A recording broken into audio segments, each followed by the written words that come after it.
Bon matin à tout le monde. Bienvenue à ce lancement du défi de prière 2024. Cette année, c'est moi qui ai l'honneur de lancer le bal, comme on pourrait dire. Euh, Bienvenue à ceux qui sont sur YouTube, qui nous écoutent. Tous les messages vont être enregistrés, puis vont être dans une liste de lecture, puis toutes les capsules également qu'on va mettre sur YouTube, une liste de lecture défi de prière 2024. Si ça va trop vite, vous voulez revisiter certaines choses qui se sont dites, ben, ça va tout être disponible en ligne, comme à l'habitude. Ce matin, le titre de mon message, c'est La prière au nom de Jésus. Et la prière au nom de Jésus, ça se trouve à être le thème du défi de prière 2024. Les anciens ensemble, on a choisi ce thème parce que on pourrait dire, c'est une formulation au nom de Jésus qui nous est très familière, nous les évangéliques, mais que peut-être on a à approfondir ça un petit peu pour bien en saisir le sens et l'impact et la puissance qui se trouvent dans le nom de Jésus par rapport à la prière. Je vous invite à tourner dans l'Évangile de Jean, chapitre 14, versets 12 et 14. On va voir trois petits versets ensemble ce matin. Et on va voir c'est quoi prier au nom de Jésus. Tournez dans Jean 14, versets 12 à 14, et on va le lire ensemble. Je vais vous le lire deux fois. Une fois dans la version seconde, probablement la version que vous avez, la nouvelle édition de Genève 1979. Puis je vais vous le relire une deuxième fois dans la version du Sommeur. Parce que dans la Bible du Sommeur, qui est une version qu'on appelle un peu plus dynamique, il y a des mots qui sont ajoutés pour mieux comprendre peut-être le contenu du texte. Donc Jean 14, 12 à 14. En vérité, je vous le dis. Et ici, je vous le dis, on pourrait aussi le traduire en disant, je vous dis la vérité. Donc en vérité, je vous le dis la vérité. Ici, c'est Jésus qui parle. Celui qui croit en moi fera aussi les œuvres que je fais. Et il en fera de plus grandes, parce que je m'en vais au Père. Et tout ce que vous demanderez en mon nom, je le ferai, afin que le Père soit glorifié dans le Fils. Si vous demandez quelque chose en mon nom, je le ferai. Et je vous le relis une deuxième fois dans la version Sommeur. Vraiment, je vous l'assure, celui qui croit en moi accomplira les œuvres que je fais. Il en fera même de plus grandes parce que je vais au Père. Je vais auprès du Père, excusez-moi. Et quoi que ce soit que vous demandiez en mon nom, je le réaliserai pour que la gloire du Père soit manifestée par le Fils. Je le répète, si vous me demandez quelque chose en mon nom, je le ferai. Prions ensemble. Seigneur Jésus, alors qu'on aborde tes paroles, Seigneur, dans ta parole ce matin, d'ouvrir nos cœurs, d'ouvrir notre intelligence à ce que tu veux nous dire, que ton esprit nous parle et qu'on soit assez humble et soumis pour t'écouter et pour obéir à ta parole et pour se laisser guider par toi, Seigneur, par ta volonté à toi. Merci, Seigneur, pour ce temps qu'on a ensemble. Amen. Donc, le texte commence avec l'expression « en vérité, en vérité ». Ça pourrait être traduit par « Amen, Amen », qu'il en soit ainsi. Ça veut dire voici ce que je vous dis, c'est vrai, c'est important. C'est souvent l'apôtre Jean qui va utiliser ça dans son évangile, cette formulation-là, pour dire, écoutez bien, attention ici, qu'est-ce qui se passe, qu'est-ce qui va se dire, ce que Jésus a à dire est excessivement important. Et cette emphase-là est mise aussi dans le fait que Jésus répète deux fois, dans les versets 13 et 14, si vous avez bien lu, on voit qu'il répète deux fois la même chose. Et tout ce que vous demanderez en mon nom, je le ferai. Et si vous demandez quelque chose en mon nom, je le ferai. Et ici, trois petits versets qui semblent être très répétitifs, mais qui ont une importance capitale dans notre vie de prière. Et non seulement dans notre vie de prière, mais dans notre vie quotidienne, dans notre vie spirituelle, dans tout ce qu'on fait pour le Seigneur ou dans notre marche avec lui, même notre témoignage envers ceux du dehors, envers ceux qui ne connaissent pas le Seigneur. Et le Nouveau Testament met un emphase vraiment particulier sur la prière. Et c'est pourquoi on veut prendre le temps de faire un défi de prière, s'arrêter, prier Dieu. Je vous donne quelques chiffres, okay, pour ceux qui aiment les statistiques. Mais dans le Nouveau Testament, on retrouve plus de 43 prières de Paul. On a parlé de l'apôtre Paul ce matin, ou de mention de ses prières envers les gens à qui il s'adresse. Il dit, je prie pour vous, c'est à 43 reprises. Paul va commander ou va adresser le sujet de la prière dans 8 de ses 13 lettres, dans 8 de ses 13 épîtres. Et à 4 reprises, il va inviter le croyant à prier sans cesse, à prier continuellement. Si vous voulez les références, là, je les ai sorties, je pourrais vous les donner à la fin, mais je vous les épargne pour le moment. Et ce qui est encore d'autant plus intéressant, c'est que dans les évangiles, on voit constamment le Seigneur Jésus prier. Les évangiles nous ouvrent une porte et une fenêtre sur la vie de prière du Seigneur Jésus. On retrouve 8 prières concrètes que le Seigneur Jésus a adressées au Père. Et à 16 autres reprises, on a des références au fait qu'il priait, qu'il prenait du temps pour prier. Si le Nouveau Testament met une importance aussi grande sur la prière, ben c'est facile et que Paul va exhorter autant les croyants à prier, c'est que souvent la prière, c'est un peu notre talon d'Achille en tant que croyant. C'est un peu la chose qu'on néglige. Et ici, je ne suis pas en train de vous pointer, mais je me parle à moi aussi. Ça me met au défi parce que la prière, ce n'est pas la chose la plus facile à faire. Venir à l'église, lire la Bible, chanter, c'est des choses, je vous dirais, qui sont plus dynamiques, qui viennent plus facilement, mais prier, parfois, ça peut sembler laborieux. Et ce matin, mon but, c'est pas d'être négatif, puis de se mettre un fardeau sur les épaules, puis de vous pointer du doigt, ou que ce soit un sujet qui soit lourd, mais au contraire, je veux vous encourager. Je veux qu'en sortant d'ici, on puisse dire, oui, je veux prier, oui, j'ai besoin de prier, qu'on voit la nécessité de prier, qu'on voit le bienfait de prier, qu'on voit la puissance qui est attachée à la prière au nom du Seigneur Jésus. Et que, en sortant d'ici, vous preniez la feuille et vous dites, oui, Seigneur, par ta grâce, je veux prier pendant ces X jours, là, on appelle ça le défi de prière ou le mois de prière qui va s'échelonner d'aujourd'hui jusqu'au 4 février. Et qu'on ait une motivation qui ne vient pas du fait de « Ah, il faut que je prie ».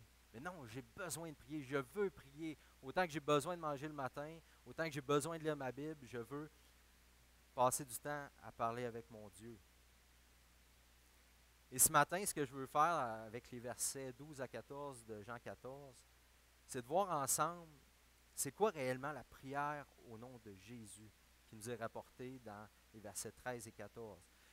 Et également voir ensemble pourquoi est-ce qu'on a besoin de prier au nom de Jésus. Et la réponse va se trouver dans le verset 12. Mais en premier, je veux dénoncer un mensonge. Un mensonge qu'on croit trop souvent. Et ça va être mon premier point. Un mensonge qu'on croit, j'aurais pu énumérer plein de mensonges, mais je veux me concentrer sur un, que quand on le croit lui, ben, il nous arrache à des vérités vitales pour notre vie de prière. Et ce mensonge, c'est mon premier point, Jacques va l'aborder dans Jacques, chapitre 4, verset 3. Vous pouvez tourner dans votre Bible, on va le lire tout à l'heure. Puis pourquoi est-ce que je veux prendre le temps d'exposer ce mensonge-là et le dénoncer? Bien, il faut en prendre conscience que souvent, on croit ce mensonge-là et qu'on met en oubli les vérités qui sont importantes. Il faut en prendre conscience. Et on néglige souvent notre vie de prière. Et souvent, des fois, on va avoir plein d'excuses. Et moi, le premier, je suis trop occupé avec les enfants, je suis trop occupé avec le travail, j'arrive chez nous, je suis brûlé. Le soir, il y a le bain, il y a ci, il y a ça, puis là, on fait comme, puis le matin, la journée d'école trop vite. Puis là, on a plein d'excuses. Mais ici, mon but, ce n'est pas de se couvrir de culpabilité, comme je vous disais.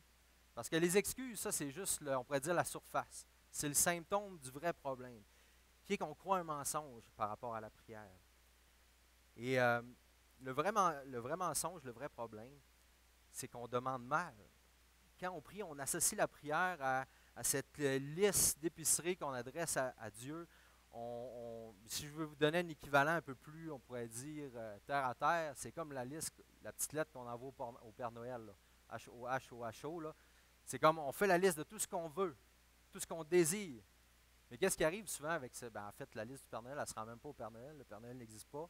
Et on en revient bredouille. Cette liste ne revient jamais accomplie. Pourquoi? Ben, parce que c'est rien, c'est un mensonge, c'est vide. Et lisons Jacques, chapitre 4, verset 3.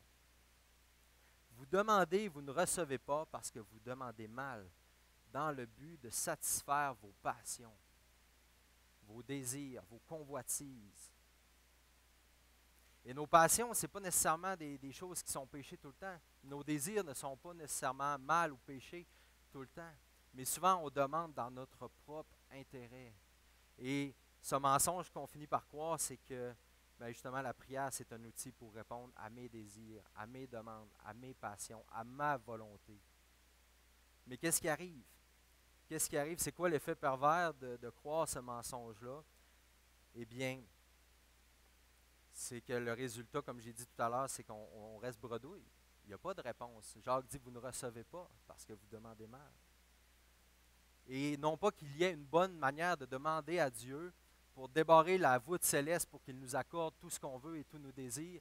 Et comme ceux qui prêchent l'évangile de prospérité veulent nous faire croire que si tu demandes comme il faut, si tu proclames comme il faut, tout va se matérialiser, tout va se réaliser. Nulle part dans la Bible, il est question de ça. Sinon, je crois que le Seigneur Jésus l'aurait manifesté, l'aurait vécu. Il y a une grande différence entre nos besoins, parce que le Seigneur a promis de répondre à nos besoins par la prière. Il y a une grande différence entre nos besoins, ce qu'on a de besoins, et qu'est-ce qui est nos passions, qu'est-ce qui sont nos désirs. Il y a une différence entre la volonté de Dieu et notre propre volonté.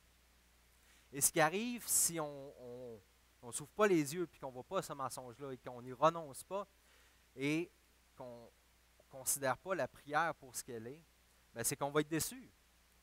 Et cette déception-là va alimenter notre cynisme face à la prière. Bien, la prière, ça ne marche pas. La prière, bon, ben, c'est la chose pénible qui finalement n'a pas beaucoup de résultats. Puis en vous disant ça, peut-être que c'est ce que vous pensez en ce moment, peut-être même inconsciemment, c'est de la manière dont vous traitez la prière. Moi, c'est de la manière dont j'ai traité la prière pendant un certain temps dans ma vie. Puis loin de moi de vous dire que Maxime Boucher est fidèle dans la prière à chaque jour et 24 heures sur 24, je suis dans la prière. Non, j'ai mes luttes, j'ai mes échecs, j'ai mes manquements. Je retombe dans ce mensonge-là qui veut me faire croire que la prière est sans fruit, que la prière est décevante, que je ne peux pas avoir de réponse à ma prière. Et cette conception de la prière-là n'est pas biblique, parce que la Bible, qu'est-ce qu'elle enseigne? Dans Matthieu 6, une des parties de la prière que Jésus enseigne aux disciples, c'est, il dit que la volonté de Dieu sur la terre se fasse sur la terre comme au ciel, de rechercher la volonté de Dieu et non notre propre volonté.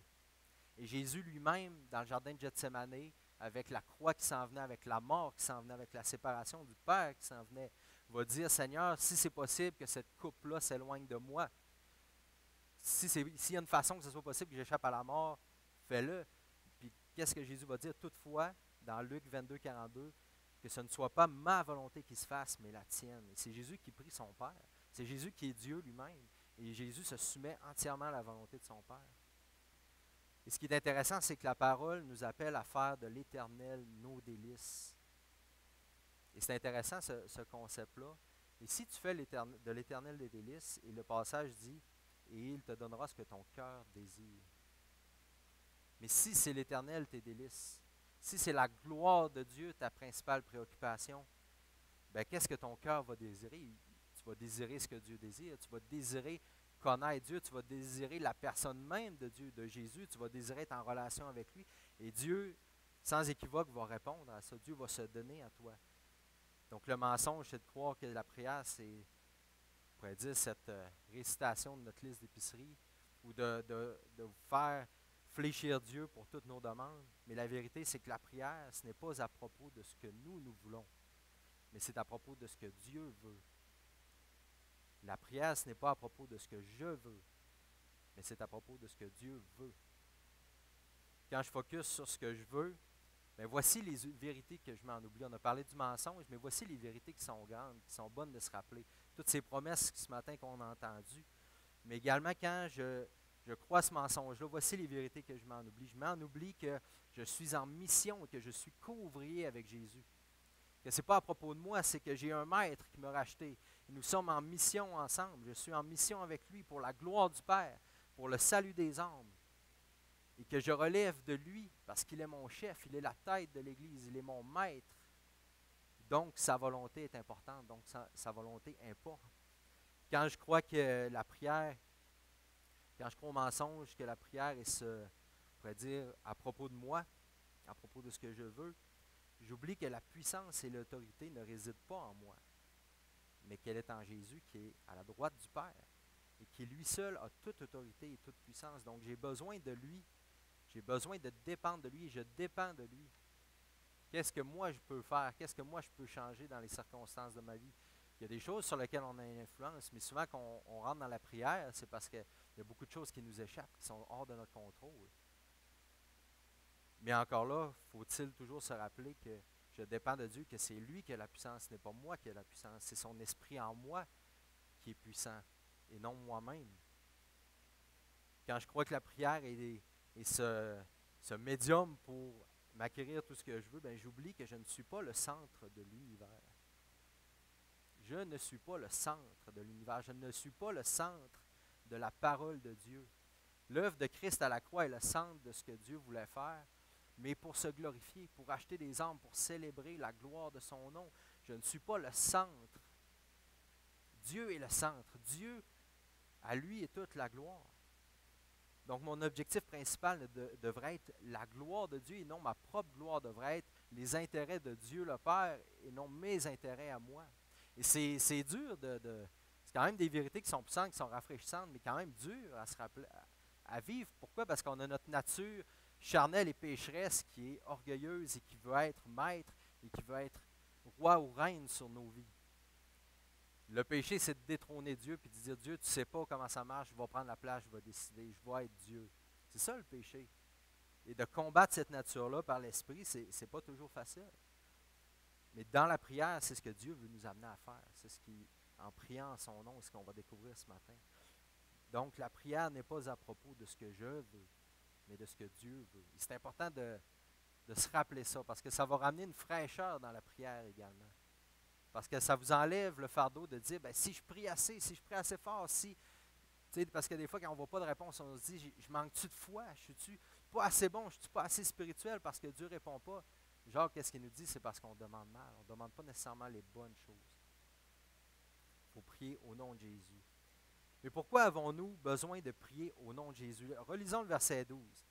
En vérité, je vous le dis, et ici, dans le contexte, Jésus répond à Philippe en disant, Jésus dit, je m'en vais au Père. Là, Jésus dit, ben, montre-nous le Père, on va le connaître. Puis là, Jésus dit, eh bien, vous l'avez déjà connu parce que je vous l'ai montré. Puis les œuvres que j'ai faites témoignent du Père. Et en vérité, je vous le dis, celui qui croit en moi fera aussi les œuvres que je fais, et il en fera de plus grandes, parce que je m'en vais au Père. Pourquoi est-ce qu'on a besoin de prier au nom de Jésus? Pourquoi est-ce qu'on a besoin de comprendre que la prière, ce n'est pas à propos de ce que je veux, mais de ce que Dieu veut, de ce que Jésus veut? Eh bien, c'est qu'on est appelé à poursuivre l'œuvre de Jésus. Nous sommes appelés à agir en son nom. Celui qui croit en moi fera aussi les œuvres que j'ai faites. Nous qui croyons, verset 12 dit, tous les croyants, ceux qui croient en moi, sont appelés à poursuivre ces œuvres. Nous sommes appelés même à en faire de plus grandes. Et ici, on va décortiquer un peu qu'est-ce que ça veut dire en faire de plus grandes. Mais ça ici, ce n'est pas une idée farfelue, ce n'est pas une idée qui sort de nulle part. Pourquoi? Parce que dans Matthieu 28, Jésus va dire, « Allez, faites de toutes les nations des disciples et enseignez-leur ce que je vous ai prescrit. » Acte 1,8 dit, restez à Jérusalem parce qu'une grande puissance va survenir sur vous. Le Saint-Esprit va vous être donné et vous serez mes témoins. Vous allez être mes représentants. 2 Corinthiens 5,20, Paul dit, nous faisons donc les fonctions d'ambassadeurs pour Christ. Comme si Dieu exhortait par nous. Nous vous en supplions au nom de Christ, soyez réconciliés avec Dieu. Nous sommes des ambassadeurs de Dieu. Nous sommes ses porte-paroles. Nous sommes ses délégués pour poursuivre ce qu'il a commencé, ce qu'il a accompli parfaitement à la croix. Le salut des âmes. Il nous appelle à être participants et à proclamer ce message-là, cette bonne nouvelle-là. Et si vous voulez un exemple concret, je ne sais pas si vous avez déjà vendu ou acheté une voiture. Main levée, oui. Bon, mais une procuration, vous connaissez ça? Agir par procuration, c'est agir au nom de. Bon, quand tu vends une auto, souvent, ça ne te tente pas d'aller à la SAC, tu veux te débarrasser de la voiture. Fait que là, tu signes une procuration à la personne qui va aller à la SAC pour toi, à la Société d'assurance automobile du Québec, et qui va agir en ton nom pour faire le transfert des titres de propriété, d'immatriculation, etc. Mais ce que Jésus fait avec nous, c'est qu'il met son esprit en nous afin qu'on agisse comme par procuration, comme des mandataires de son, entre guillemets, de sa puissance, de son autorité. Mais en fait, l'autorité, elle est où? Elle est dans le nom de Jésus. Elle n'est pas en nous. C'est quand tu te présentes à la SAC avec une procuration de quelqu'un d'autre, ce qui fait que la transaction, ce qui fait que c'est efficace, c'est que l'autre a signé, c'est que de son autorité, il te l'a délégué, il l'a signé, il l'a approuvé, il l'a accordé, le droit d'achat, le droit de transfert. Et nous sommes ces ambassadeurs-là. On agit par procuration au nom du Seigneur Jésus. Mais c'est lui qui a la puissance, c'est lui qui a l'autorité. Et quand on lit ici, c'est un passage qui va susciter beaucoup de passion, de controverses dans les commentaires, mais qui en même temps, la plupart des commentateurs s'accordent sur c'est quoi le fait de faire des plus grandes œuvres encore que Jésus. C'est quoi? Est-ce qu'on va faire des choses encore plus spectaculaires que marcher sur l'eau, que ressusciter Lazare, que de changer l'eau en vin? Et ici, entendez-moi, je ne veux pas nécessairement m'étirer sur les dons miraculeux, parce que le Seigneur est tout-puissant et le Seigneur peut agir miraculeusement encore aujourd'hui. Il n'est pas limité. Mais ici, Jésus en donne la raison de pourquoi on va faire des choses encore plus grandes que qu'est-ce que lui, il a fait. Il le fait dans sa présence terrestre parce qu'il parle « Je m'en vais au Père ». Il dit « Il en fera de plus grandes parce que je m'en vais au Père ». Et qu'est-ce que ça veut dire « Je m'en vais au Père » ? Ça veut dire qu'il va être crucifié, qu'il va vaincre la mort par la résurrection, qu'il va être assis à la droite du Père et que toute autorité et toute puissance lui est remise. Et ça veut dire qu'il nous envoie son esprit. Et plus loin dans le chapitre 14, Jésus rassure les disciples en disant je vais vous envoyer l'Esprit de Dieu. Je vais vous envoyer le Saint-Esprit, le consolateur qui vous est favorable de recevoir.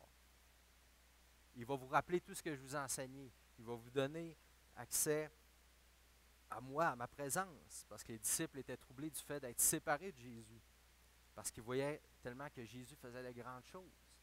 Et Jésus va leur dire, vous allez en faire des grandes choses, parce que maintenant je vais être en vous. Le fait qu'il aille au Père, comme j'ai dit, signifie qu'il va envoyer l'Esprit Saint. Acte 1.8 le répète, allez à Jérusalem, attendez l'Esprit. Et ici, c'est vraiment pas la question du fait que les disciples s'élèveraient au-dessus du Maître, mais que le Maître sera dans chacun des disciples, multipliant ainsi le nombre de pieds, de mains, de bouches pour faire les œuvres de Christ, rendant donc d'une manière plus grande la portée de l'œuvre de Jésus. Jésus, consciemment, sciemment, sur terre, s'était limité à un corps d'homme. Il était quoi qu'il savait tout, qu'il connaissait tout. Il s'était limité physiquement à être à un endroit. Et Jésus s'est identifié à nous dans cette incarnation-là. Et Jésus a encore ce corps où est-ce qu'il s'identifie parfaitement à notre humanité. Et Jésus veut nous rendre non seulement participants de notre relation avec le Père, comme lui a une relation avec le Père, mais il veut nous rendre participants de sa mission, de son œuvre. C'est incroyable. Le Dieu Tout-Puissant décide de nous utiliser, nous. C'est fou. C'est un grand privilège, c'est un honneur, tu ne peux pas avoir de meilleur maître que Christ pour servir. Donc, comment est-ce que les œuvres deviennent plus grandes? Ben, c'est emporté. C'est du fait qu'on est tous habités de l'Esprit et qu'on peut tous proclamer l'œuvre de Jésus à la croix. Donc, Jésus, en allant au Père, fait référence à l'œuvre de la croix. Et nous, on va pouvoir la répandre, cette œuvre-là, à travers le monde. Jésus, lui, l'avait répandue pas mal en Israël, puis là, il nous donne la mission d'aller et de faire de toutes les nations des disciples. C'est plus grand encore que ce que Jésus a accompli sur la terre.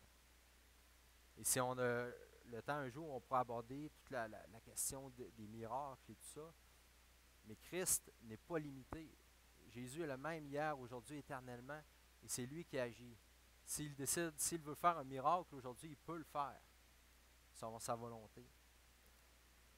Puis c'est important de comprendre ces choses-là, parce qu'il y a des dérives qui peuvent avoir lieu, des dérives spirituelles. Où est-ce qu'on pense que le pouvoir peut venir de nous, et ça nous amène à vivre d'une manière autosuffisante, puis même à venir qu'à délaisser la prière, parce qu'on pense que tout réside en nous, mais au contraire, tout réside en Christ, qui lui habite en nous, par son esprit. Et c'est encourageant, parce que Jésus est bel et bien avec nous, comme il l'était avec les disciples. Son esprit est en nous, et il veut qu'on participe avec lui. Nous sommes les bottes sur le terrain, et Christ est le chef qui nous dirige. Et Jésus est encore à l'œuvre. C'est nous qui, matériellement, concrètement, on fait des choses, on dit des choses. Regardez les versets 13 et 14. Et tout ce que vous demanderez en mon nom, je le ferai. C'est Jésus qui répond, c'est Jésus qui agit. Verset 14, si vous demandez quelque chose en mon nom, je le ferai. Il répète 2 fois, je vais le faire. Et Jésus va agir. Quoique Jésus n'est pas physiquement présent, Nous sommes ici physiquement présents et il agit en nous. Il agit d'une manière autant directe, autant spirituelle, autant concrète que lorsqu'il était sur terre. Mais il agit par nous, par son Église, par ses enfants, par ceux qui croient en lui. C'est formidable. C'est incroyable, mais ça nous amène à se dire, bon ben, je suis à l'œuvre, je suis en mission, je suis à son service. Jésus veut faire des grandes œuvres à travers moi. Éphésiens 2,10 nous dit qu'il a préparé des bonnes œuvres pour nous afin qu'on les pratique. Maintenant, ça nous amène à voir, bon ben, pourquoi est-ce que j'ai besoin de prier au nom de Jésus? Ben, je dois savoir qu'est-ce que Jésus veut faire. Si c'est lui qui veut agir par moi, en moi, par la puissance de l'Esprit, ben, il faut que je sache qu'est-ce qu'il veut faire. On est les bottes sur le terrain, mais pour poursuivre l'œuvre de Christ, nous devons communiquer avec lui, nous devons recevoir sa direction, sa volonté, on doit s'y soumettre notre volonté à la sienne. Nous n'avons ni l'autorité ni la puissance, c'est lui qui décide, c'est lui qui donne la puissance d'accomplir. Donc, comme des soldats se rapporteraient à leur commandant pour recevoir les ordres, recevoir tout ce qu'ils ont besoin pour accomplir une mission, nous devons nous rapporter à Jésus qui est notre chef. Et dans cette communication avec lui nous permet de rester humbles et dépendants de notre Seigneur. Et c'est là qu'il va agir avec puissance. Il dit, si vous demandez à mon nom, je le ferai, je vais agir. Pourquoi souvent on ne voit pas le Seigneur agir? Parce qu'on demande mal. Puis maintenant on arrive au dernier point. Ben, c'est quoi demander au nom du Seigneur Jésus? Qu'est-ce que ça veut dire de demander au nom du Seigneur Jésus? Et ici on va comme alterner des qu'est-ce que c'est pas, qu'est-ce que ce n'est pas de demander au nom de Jésus et qu'est-ce que c'est. Parce qu'encore là, des fois, on a une conception de demander au nom de Jésus, on a une idée c'est quoi, mais des fois, on croit des choses qui ne sont pas vraies. Comme j'ai dit tout à l'heure, de demander au nom de Jésus, ce n'est pas un bord ouvert à toutes nos demandes, à tous nos caprices, à tous nos désirs. Demander au nom de Jésus, Jésus dit que si on demande en son nom, il va agir, mais ça ne veut pas dire qu'il va agir comme nous, on s'attend à ce qu'il agisse. Ça ne veut pas dire qu'il va répondre dans le temps que nous, on veut. Ça ne veut pas dire qu'il va répondre de la manière dont on veut, parce que c'est lui qui agit, c'est lui qui fait. Et ça, c'est important aussi parce que quand on s'attend trop à voir, bon, ben, le Seigneur va agir de même, bien souvent, on est déçu. Puis le but, ce n'est pas juste de se séparer et de dire, je ne me ferai pas trop d'attente, comme ça, je ne serai pas trop déçu. Non, c'est de dire, ben, de voir les choses comme elles sont réellement, c'est je demande quelque chose au nom du Seigneur Jésus que je sais selon sa volonté, mais c'est lui qui va décider le quand, le comment il va le faire, parce que c'est lui le chef, c'est lui qui a la puissance, c'est lui qui a l'autorité. Et ça nous amène à persévérer, parce qu'il nous promet qu'il va le faire, si on demande selon sa volonté, selon son nom. Et ça nous amène à persévérer, de continuer de prier, parce que les temps, le comment, ça ne nous appartient pas, mais ça lui appartient à lui. Et Jésus est fidèle, ce qu'il a dit, il va le faire. Ce que ce n'est pas demander au nom de Jésus, ce n'est pas une formule magique. Okay? Puis ici, moi, je me parle à moi, là, parce que j'aime donc ça, finir ma prière au nom du Seigneur Jésus. Amen. Tu sais, ça finit bien, c'est une belle ponctuation, mais si on regarde les prières du Nouveau Testament, il n'y a personne qui finit avec cette formulation-là dans les Épîtres. Souvent, c'est que la gloire soit à Dieu au siècle des siècles, amen. Mais c'est plus qu'une simple ponctuation, c'est plus qu'une simple phrase qu'on répète.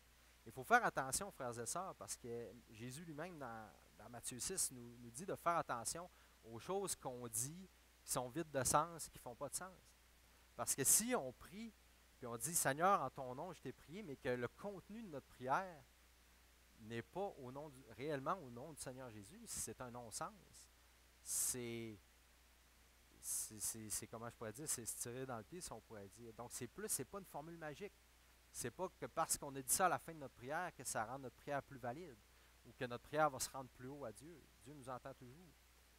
Donc, il n'y a rien de magique dans cette formulation-là. Et une application par rapport à ça, moi je vous invite, puis je m'invite aussi pendant le défi de prière, de prendre conscience de qu'est-ce qu'on dit dans la prière. Qu'est-ce qu'on dit à Dieu?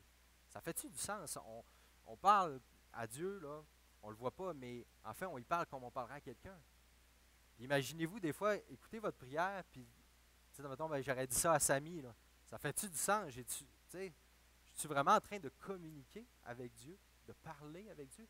Ou je suis juste en train, justement, de déballer mon sac, ma liste d'épicerie, mon vieux pattern de prière, ou est-ce que je suis vraiment en train de parler à Dieu, de chercher sa face? Et ce concept-là de prier au nom, ici de Jésus, au nom de Dieu, on le retrouve dans l'Ancien Testament également. Je vous lis le psaume 79, verset 9. « Secours-nous, Dieu, de notre salut, pour la gloire de ton nom. Délivre-nous et pardonne nos péchés à cause de ton nom. » Et ici, cette formulation-là qui dit « à cause de toi ». On recherche ta volonté. Fais-le pour ta gloire. Fais-le pour ton nom. Et ton nom, qu'est-ce que ça veut dire? Là, on en a parlé depuis le début. Mais ton nom, de la manière dont c'est écrit dans la Bible, c'est que le nom de quelqu'un, ça signifie qui il est, son caractère, ses intentions. Souvent, les gens allaient nommer leurs enfants dans l'Ancien Testament et le nom allait être comme un peu prophétique par rapport à qui ils allaient être, ce qu'ils allaient faire, un peu ce que le Seigneur leur réservait. Et souvent, le Seigneur allait, comme dit quand il a dit à Marie, tu l'appelleras Jésus, Emmanuel, c'est qu'il y a une portée à ce nom-là. Et le nom de Jésus, Jésus-Christ, Jésus, ça veut dire sauveur. Christ, ça veut dire celui qui est choisi de Dieu. Jésus a été choisi pour sauver, nous sauver, pour faire la volonté de Dieu parfaitement là où ce que nous ne l'avons pas fait. Donc, de prier au nom de Jésus, c'est de prier en accord avec qui il est, avec ce qu'il veut, avec ce qu'il a fait et ce qu'il veut faire encore. Donc, on voit en réalisant ça que c'est beaucoup plus qu'une simple formulation, qu'une simple ponctuation de nos prières. Il faut être conscient, finalement, c'est qui Jésus? Peut-être que Jésus n'est pas votre sauveur et Seigneur. Peut-être que vous êtes ici ce matin, vous entendez ça. Peut-être que c'est le moment de dire, c'est qui Jésus? Jésus est venu, comme on l'a vu ce matin, pour prendre notre punition, prendre le fardeau de nos péchés, prendre la punition qui venait du Père contre le péché. Jésus est celui qui a fait la volonté parfaite de Dieu. Jésus est celui qui veut nous amener à faire la volonté de Dieu également.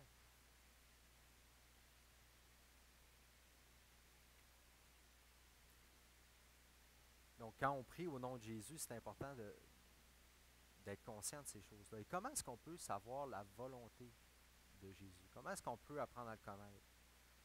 La parole nous dit que dans les derniers temps, Dieu s'est fait connaître par le Fils. Et dans les évangiles, on découvre qui est Jésus, quel est son cœur. On a lu dans les dernières années connaître Dieu. On a lu également doux et humble de cœur, où est-ce qu'on voit le cœur de Dieu, le cœur de Jésus, le cœur de Dieu à travers Jésus. Et quand on lit la parole, on découvre la volonté de Dieu. On découvre qu'est-ce que Jésus veut faire, qu'est-ce qu'il veut faire dans ma vie, qu'est-ce qu'il veut changer. Et l'Esprit Saint nous a révélé toutes ces choses-là par sa parole, par la Bible. Et la prière va nous amener à aller devant Dieu. La prière, ce n'est pas juste moi qui parle à Dieu, c'est Dieu aussi par son esprit qui me parle.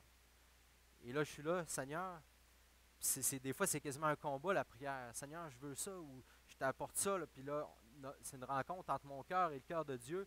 Et des fois, cette lutte-là va se poursuivre jusqu'à temps que notre cœur se soumette à la volonté de Dieu et que notre volonté s'accorde avec la volonté du Seigneur. Ce qui est intéressant et qui est important, c'est que l'Esprit ne vous révélera jamais rien qui est contradictoire à ce qu'il a déjà révélé dans la parole.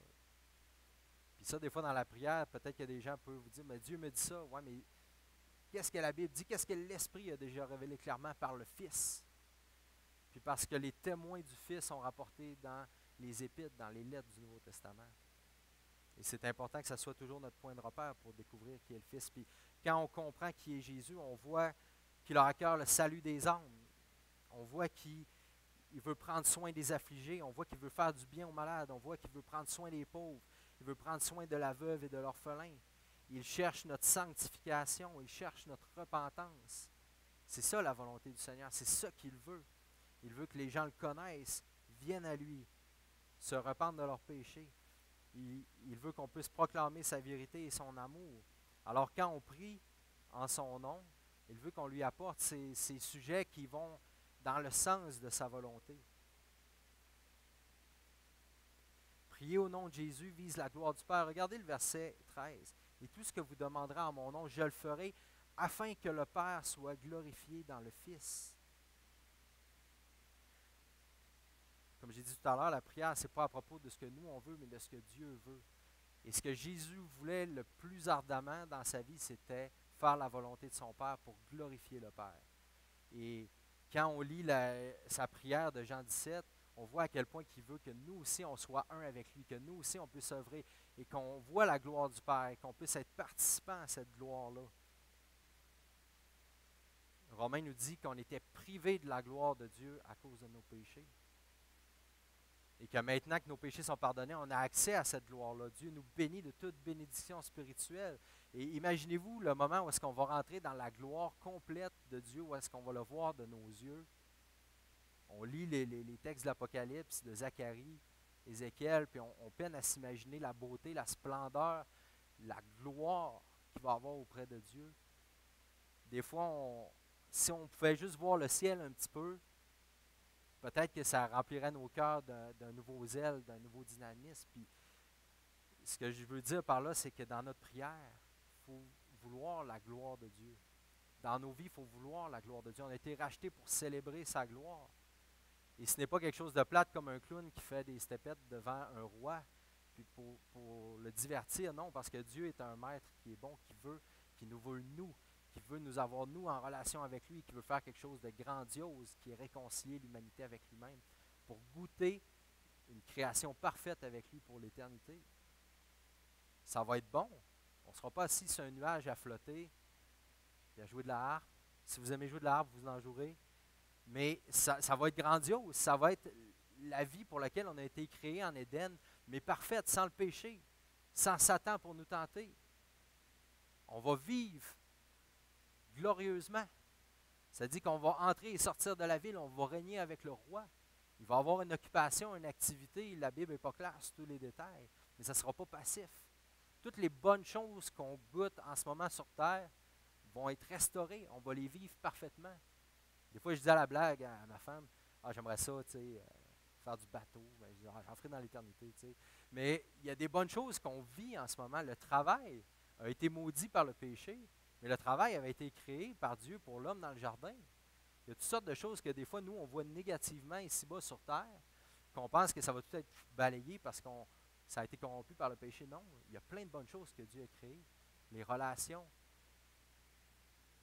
le travail, la communauté.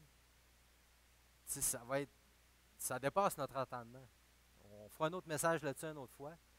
Mais je vous encourage à voir la gloire de Dieu, non pas comme juste un soleil qui rayonne loin dans le ciel, mais comme une personne qui veut te faire vivre tout ça avec lui. Puis là, quand tu réalises ça, tu fais, je veux vivre pour la gloire de Dieu, parce que je sais que ici-bas, je ne suis pas ici pour bâtir mon royaume, mais mon royaume s'en vient. Toutes bonnes choses vont être parfaites plus tard, mais en ce moment, je suis à l'œuvre avec Dieu. Je veux chercher sa volonté parce qu'elle est bonne pour moi.